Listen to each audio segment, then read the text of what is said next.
From the Mekong Delta to international acclaim, a Cambodian blues band called KROM is in the running for 2 prestigious Grammy Awards. Their music is gently soulful, but their lyrics are also far darker, touching on everything from sex trafficking to life after Pol Pot. But the band want to show that there's much more to Cambodia than the killing fields.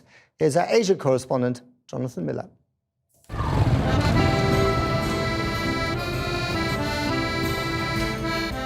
Time is a healer in a country whose heart was ripped out by a genocide. Memories are fading, survivors are old now, and there aren't very many old people left. It's not like no one knows who Pol Pot was, but Year Zero, the Khmer Rouge, the killing fields, well, if that's what you think of when you hear the name Cambodia, move on, because most Cambodians have. Sophia is a singer, trained in classical Khmer opera and dance, but now the lead in a band called KROM that sings Mekong Delta blues.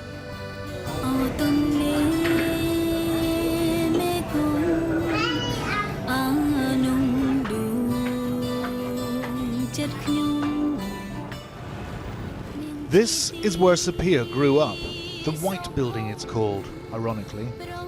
A decrepit slum, rich in living culture. KROM On is 80. In her day, she sang opera to kings and lived in Phnom Penh's royal palace. In the Pol Pot time, the Khmer Rouge killed her husband, but they failed to kill off Cambodian culture. KROM On taught opera here in the Palace of the People, the White Building. Once I'd learned, I realised that what I was doing was crucial to preserving Khmer culture. Like the Khmer proverb says, no culture, no nation. So I feel I'm living that proverb and presenting Cambodia to the world. It's time now to look to the future, forget our past. I'm proud to be part of the new Cambodia. The Mekong, lifeblood of Cambodia. The age-old rhythms of this river of time resound in the riffs of the Mekong Delta blues. KROM, whose name just means the band, now contenders for 2 Grammys, and they're making a rare appearance in Phnom Penh tonight.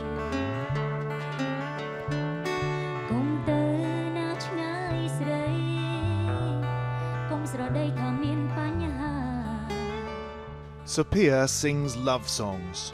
Don't Go Away's lyrics are crushingly sad. It's a song of captivation and fear of being left alone.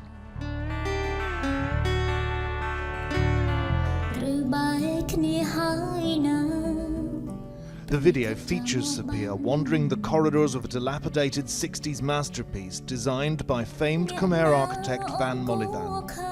It's the White Building. There is a rampant red light industry in Phnom Penh.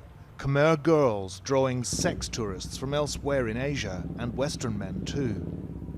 KROM's blues dig deep into Cambodia's dark heart. Prostitution, poverty, slavery, trafficking, and addiction.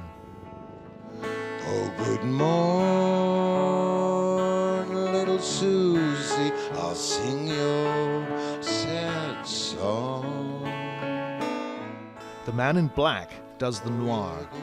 Chris Minko, an Australian singer-songwriter who adopted Cambodia as home 20 years back. Lil Susie, a country girl who imagines city streets paved in gold and ends up a hooker, hooked on ice. Crystal meth gets girls through 20 clients a day, as brutally documented in the KROM video, featuring Phnom Penh's real Little Susies. Since you left those fields of rice. I suppose in some ways what I'm trying to do with the KROM songs is to see whether Cambodia can choose another path rather than walking down the path that Thailand did, whereby the bottom line of that equation is that the ruling elite end up selling the daughters of the nation into the sex industry so they can line their pockets with money. You're welcome to our daughters. We breed them on our farm. A monsoon squall was blowing in on the Mekong when I met Cambodia's most famous classical dancer, known to everyone just as Belle. KROM brings together Cambodia past, present and future, she says, good and bad. For KROM, for personal thing, I think KROM is represent by the song of Cambodia. Not just only beautiful of Cambodia, but the issues of society also. The dark things. Yeah, the dark thing also about culture of Cambodia.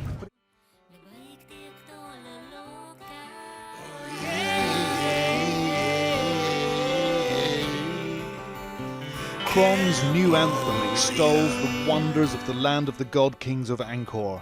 Cambodians love it. Less popular are the ballads that confront head-on Cambodia noir.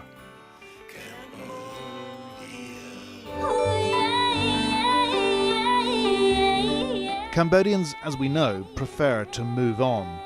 KROM's blues are laid back, but their lyrics are raw and real, and they want the world to sit up and listen. Sophia Chamran, lead vocalist, KROM. Thank you very much for coming tonight. We are KROM.